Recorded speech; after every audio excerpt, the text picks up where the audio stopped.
nandito na tayo sa General Emilio Aguinaldo Mineral Site sa Biak na Bato. Sa pag-walk na ito, diniklara ng mga Pilipinong manghimagsik sa pamumuno ng mga mag-iping na general na si Emilio Aguinaldo ang Republika ng Biak na Bato noong 1897.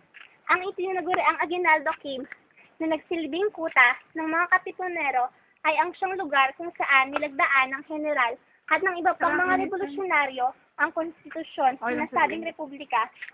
Layunin ng saligang batas nito ang paghiwalay ng mga Pilipinas sa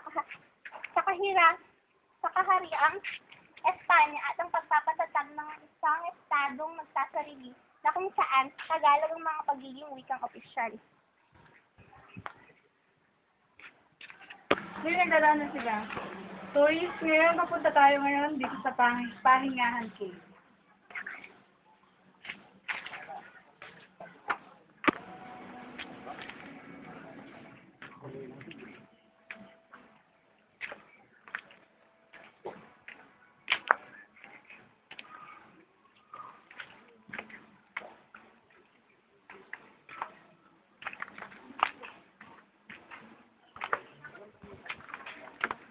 So, tourist, mag-ingat tayo sa paglalakad at sundan kung saan ang tamang daanan para hindi natin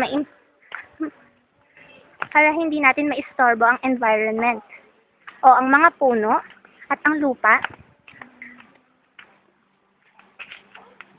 Sa ilalim nito, nandito yung river.